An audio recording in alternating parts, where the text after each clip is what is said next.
बुद्धं शरणं गच्छामि। जय भीम, जय भारत, जय संविधान। मैं गौतम रत्ना अम्बेडकर नेशन चैनल से, और आज हमारे स्टूडियो में बहुजन युवा सिंगर विशाल गाजीपुरी और बहुजन युवा सिंगर गायिका सपना बहुत जी आप मौजूद हैं। स्वागत है आपका हमारे स्टूडियो में। आपको हमने विशाल जी स्टूडियो जो बुलाने का मकसद है वो हमने काफ़ी अपडेट देखा सोशल अपडेट में। आपको बहुत धमकियां मिल रही हैं, आपका स्टूडियो चला दिया गया, तो इसमें अभी तक क्या कार्रवाई हुई है और आप कैसे कह सकते हैं कि ये स्टूडियो जो धमकी दे रहे हैं उन लोगों ने चलाया, ऐसा कैसे आपको लगता है? और आपकी क्या सरकार से आप क्या डिमांड रखना चाहते हैं, या बहुजन समाज अगर सरकार आपके साथ सुरक्षा नहीं देती तो बहुजन समाज किस तरह से आपको सहायता कर सकता है? और ये पूरा वाक्य जो है आपके साथ किस किस तरह से हुआ है उसको स्टेप टू स्टेप दर्शकों को भी बताएं, और हमारे चैनल के माध्यम से सरकार तक भी आपकी बात को पहुंचाने के लिए एक माध्यम बने और आपकी जो आपके साथ जो परेशानी है वो परेशानी दूर हुआ। बहुत बहुत साधुवाद परम श्रद्धेय गौतम रत्ना सर। आपने जो अपने चैनल के माध्यम से हम लोग की आवाज़ समाज तक पहुंचाने का जो प्रयास कर रहे हैं, इसके लिए आप साधुवाद पात्र रहे हैं। साथियों, ये जब मैंने गाना रिलीज किया आया देश विक्रेता, उसके बाद एक हफ्ते के बाद मुझे फ़ोन आने शुरू हो गए कि तूने कैसा गाना गा दिया, तुमको जल्दी समझ में आ जाएगा, तू गाना डिलीट कर। हमने कहा कि भाई क्या हमने गा दिया? हमने तो इस देश की सम्मान में गाना गाया है और इसमें कोई किसी का नाम भी नहीं लिया गया है। अभिव्यक्ति की आज़ादी है, अपनी बात रख सकता है। मैं सुप्रीम कोर्ट का खिलाफ नहीं गाना गाया हूँ, मैं सरकार के निजीकरण के विरुद्ध में गाना गाया हूँ। सब लोग धरना प्रदर्शन कर रहे हैं, हमने किसी को अशब्द नहीं बोला है, लेकिन लोग तमाम तरह के फ़ोन धमकी, तुमको 3 दिन के अंदर समझ में आ जाएगा बेटा, तुमको ये हो जाएगा बेटा, तुमको हो जाएगा, घबरा नहीं, तेरा समय आ गया है। तो हमने अपना सतर्कता रहने के लिए अपना लोकेशन चेंज किया और प्रशासन को अपने नज़दीकी थाने पे कंप्लेंट दिया कि साहब मुझे जान से मारने की धमकी आ रही है और मुझे सुरक्षा चाहे, उनकी जांच किया जाए। प्रशासन ने उस पर कोई एक्शन नहीं लिया। 3 दिन के बाद मेरे स्टूडियो पर आगजनी होती है, मेरा स्टूडियो का सारा आगे का पोर्शन जलने लगता है। रात में तुरंत मैं फ़ोन करता हूँ 112 नंबर पे, प्रशासन आती है तुरंत और देखती है जलता हुआ, तो उसके बाद उसको बुझाती है और बोलती है कि ये, प्रशासन बोलता है कि ये तो शॉर्ट सर्किट हो गया है, लेकिन ऐसा कुछ नहीं था। उसी लाइट पूरी थी और कोई स्टूडियो बंद भी था, कोई दिक्कत नहीं था, लेकिन उन्होंने इस प्रकार से कहा, चला गया। उसके बाद सुबह में मुझे धमकी आती है कि अभी तुम्हारा जलाया गया स्टूडियो, अब तुमको जलाएंगे।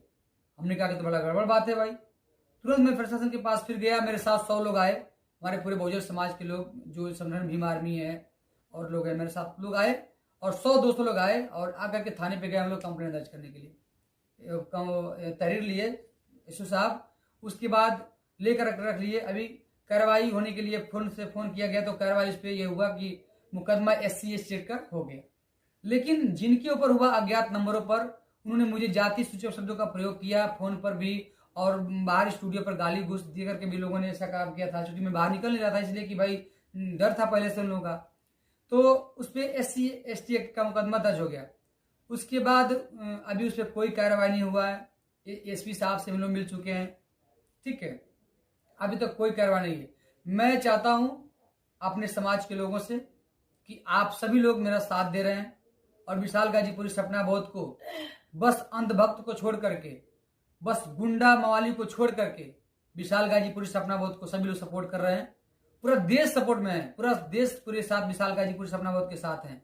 इस बात को आप लोगों ने साबित करके दिखा दिए हैं कि विशाल गाजीपुरी सपना बहुत के गीत के साथ हम लोग की आवाज़ को आप लोगों ने इतना बुलंद किए और आप फ़ोन करके बोल रहे हैं विशाल जी मैं आपके साथ हूँ, मैं आपके साथ हूँ। पूरा देश फ़ोन कर रहे हैं, विशाल जी आपने सोती हुई कौम को जगह दी, विशाल जी आप डायमंड स्टार है, क्या क्या लोग आप मुझे सम्मान दे रहे हैं। इस गीत को तो भारत रत्न मिलना चाहिए, क्या मिलना चाहिए। आप लोग का प्रतिक्रिया आ रही व्हाट्सएप पे और कमेंट में, मुझे खुशी है। और आप लोगों ने साबित करके दिखा दिए कि विशाल गाजीपुरी सपना बहुत अकेला नहीं है, विशाल गाजीपुरी सपना बहुत के साथ पूरा देश खड़े हैं। और जो धमकी देने वाले जो बुजदिल है ना, जो बुजदिल, जो अंधभक्त हैं, जो कायर हैं, वो उनको भी समझ में आ गया कि विशाल गाजीपुरी सपनावत की पावर क्या है, विशाल गाजीपुरी सपनावत के साथ कितने लोग हैं, उनको समझ में आ गया। उससे मुझे कोई गम नहीं है। वो तो मुझ उसको उस बात को तो मैं इग्नोर कर रहा हूँ, क्योंकि मुझे समाज में लंबा काम करना है, तो मुझे मरने से कोई डर नहीं है। मैं जो भी व्यक्ति आया इस दुनिया में, सबको मरना एक दिन जाना ही है। क्यों मैं बस आके मिशन में काम करके मरूंगा, तो उसका बात वहीं पे रहेगा।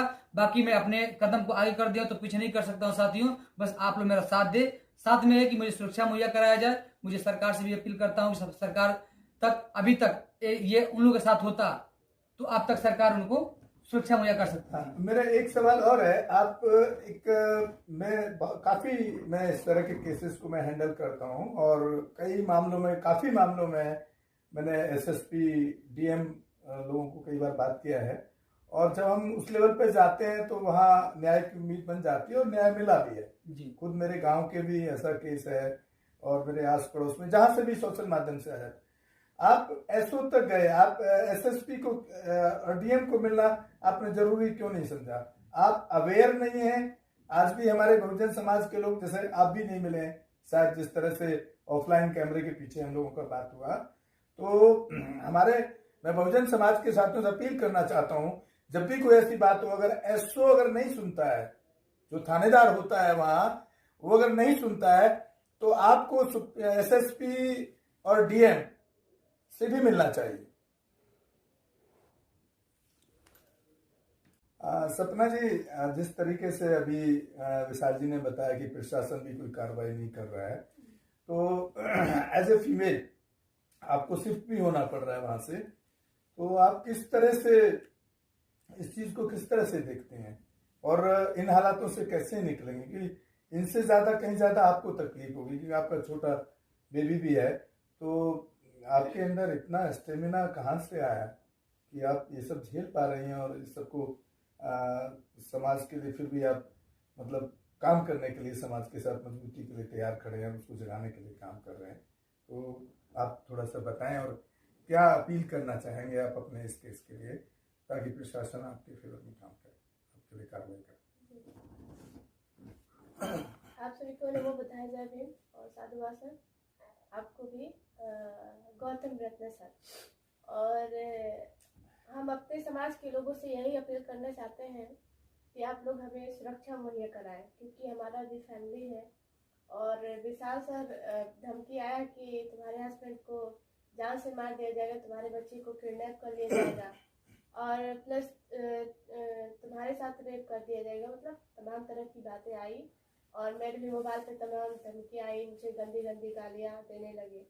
तो अपने समाज के लोगों से यह अपील करना चाहते हैं सर कि बस मुझे सुरक्षा चाहिए, मुझे लाइसेंस मुहैया कराए, क्योंकि खुद का सुरक्षा हम लोग करना चाहते हैं, क्योंकि ये सरकार तो हमें सुरक्षा देगी नहीं। इसलिए आप लोगों से अपील है कि हमें सुरक्षा मुहैया कराएं। सभी जितने भी संगठन हैं, जितने भी हमारे बहुजन समाज पार्टी है, सभी लोग सपोर्ट कर रहे हैं और आर्थिक भी मदद कर रहे हैं। तो आप लोग मुझे लाइसेंस में जो भी मदद है आप लोग प्लीज करें और हमारा सपोर्ट करें, ताकि हमें आगे चल के काम करने में आसानी हो, हमें दिक्कत ना हो। क्योंकि हम भी प्रोग्राम करने जाते हैं, अकेले हैं, रास्ते में मानते हैं ठीक है हम प्रोग्राम में मंच पे हैं, सुरक्षित है, आप लोग सेफ्टी दिए हैं, लेकिन रास्ते में हम जा रहे हैं तो आप हमारे पीछे तो रहेंगे नहीं। तो वहाँ हम अकेले हैं, वहाँ पे हम कम से कम लड़ सकते हैं ना, हमारे पास लाइसेंस रहेगा या हमारे पास गन रहेगा, कुछ भी रहेगा, तो कम से कम 2-4 लोगों से हम मरेंगे तो 4 लोगों को मार के मरेंगे। तो इसलिए सर हम चाहते हैं कि हमें लाइसेंस मुहैया कराया जाए। धन्यवाद। देखिए साथियों, सपना जी में भी बहुत जज्बा है, और मतलब मैं उनके साथ हूँ इस मुहिम में। जो उन्होंने जो लास्ट वाली जो बात कही है उसमें बड़ा वजूद है कि मरेंगे तो कम से कम 4-6 लोगों को मार के मरें, अगर ऐसी स्थिति आए कोई उन पर अटैक करे। लाइसेंस का मतलब किसी को मारने के लिए नहीं ले रहे, लेकिन अपनी सुरक्षा में अगर कोई उन पर हमला करे या मारने की कोशिश करे, तो जो 4-6 जो इस तरह के मनुवादी और ब्राह्मणवादी ताकतों के जो लोग हैं, जो पाखंडी मैं कहूँगा अंधविश्वासी अंधभक्त जो लोग, उनके खिलाफ जो एक दुष्प्रचार कर रहे हैं और इस तरह से उनको हमला करने की कोशिश कर रहे हैं, तो उससे लड़ने के लिए वो आत्मरक्षा के लिए एक लाइसेंस की बात कर रहे हैं। और लाइसेंस के लिए मैं समझता हूं कि एक जो प्रोसीजर होता है प्रशासन का, उसके तहत आपको अप्लाई करना चाहिए। और रही बात की खरीदने के लिए, तो जब आपका अप्रूवल हो जाएगा तो बहुजन समाज आपको जरूर सपोर्ट करेगा। मैं ऐसी अपील बहुजन समाज से भी करता हूं क्योंकि वो थोड़ा इतना सस्ती चीज़ नहीं है कि 10, 20, 500, 2000 की आइटम नहीं है। कोई भी आप बंदूक लेंगे, कुछ भी लेंगे तो मतलब थोड़ा महंगा है। तो मैं लास्टली उसका जो भी प्रोसेस है वो तो आप ही को वहाँ प्रशासन के माध्यम से, पुलिस के माध्यम से देखना पड़ेगा, या संगठन के जो इस तरह के लोग हैं जो इन चीज़ों में रहते हैं वो आपको इस तरह का सजेशन दे सकते हैं, हेल्प कर सकते हैं, ऐसा मैं समझता हूँ।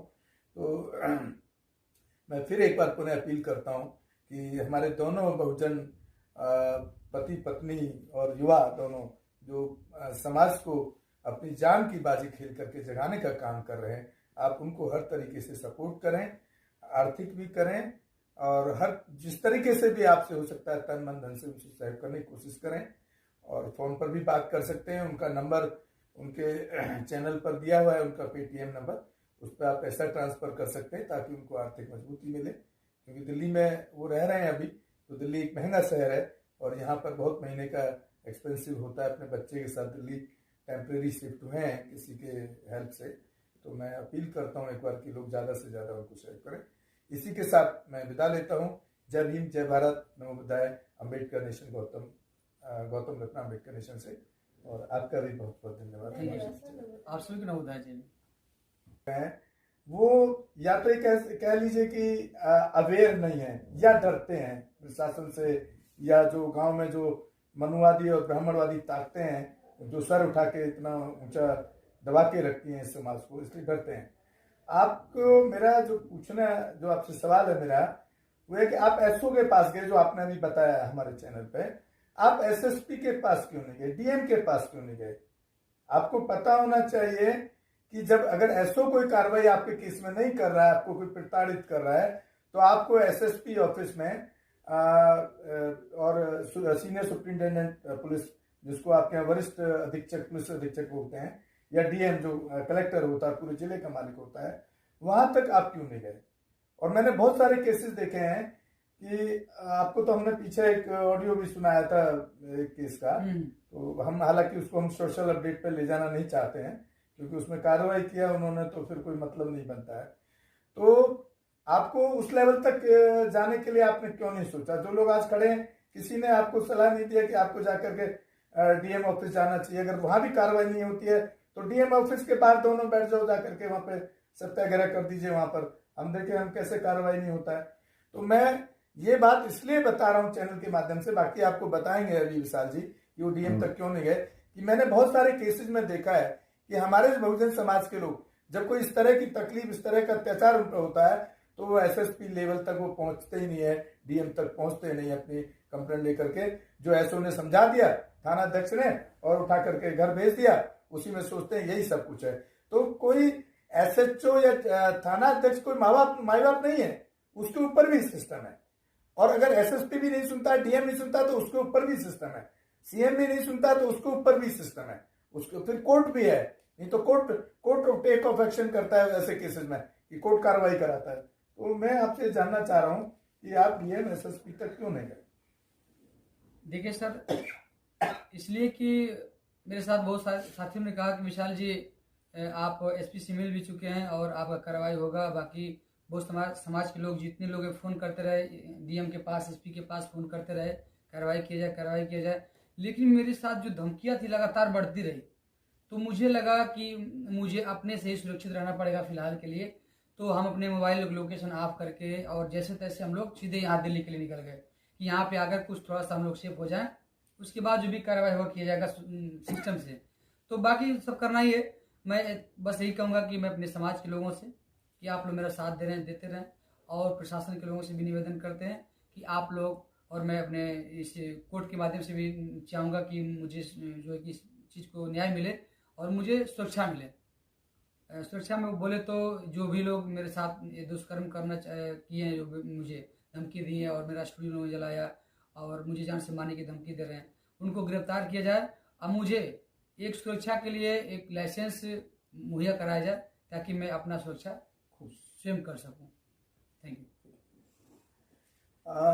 सपना जी, आपने जिस तरह की तकलीफ आ रही है, आप भी, मैं समझता हूँ कि बहुत ज़्यादा इस टाइम स्ट्रेस होंगे, क्योंकि पूरे फैमिली को जहाँ आप रहते हैं उस घर को छोड़ करके दूसरी जगह घर जाके घर तैयार करना है दूसरे शहर में जा कर के, और खाली इसलिए कि आपकी वहाँ जान की सुरक्षा की अभी जिम्मेदारी कोई नहीं ले रहा है, ना प्रशासन ले रहा है, ना आपके पास इतने एफर्ट्स हैं। बुद्धं अंबेडकर नेशन चैनल आर्थिक समस्या से गुजर रहा है। अगर आप बहुजन समाज में बाबा साहेब अंबेडकर और तथागत बुद्ध की विचारधारा को अधिक से अधिक लोगों तक पहुंचाना चाहते हैं तो हमें आर्थिक सहयोग प्रदान करें, ताकि हम अपने चैनल के माध्यम से देश विदेश में समता, बंधुता, एकता और संवैधानिक अधिकारों को ज्यादा से ज्यादा लोगों तक पहुंचा सकें। अंबेडकर नेशन चैनल जो YouTube पर भी प्रसारित होता है, प्रस्तुतकर्ता गौतम रत्ना। आप अपनी सहायता राशि नीचे लिखे खाते में जमा करा सकते हैं। खाता धारक गौतम रत्ना, खाता संख्या 3169576865 IFSC कोड SBIN 0060336, बैंक भारतीय स्टेट बैंक। आप हमारे बैंक खाते का विवरण स्क्रीन पर भी देख सकते हैं।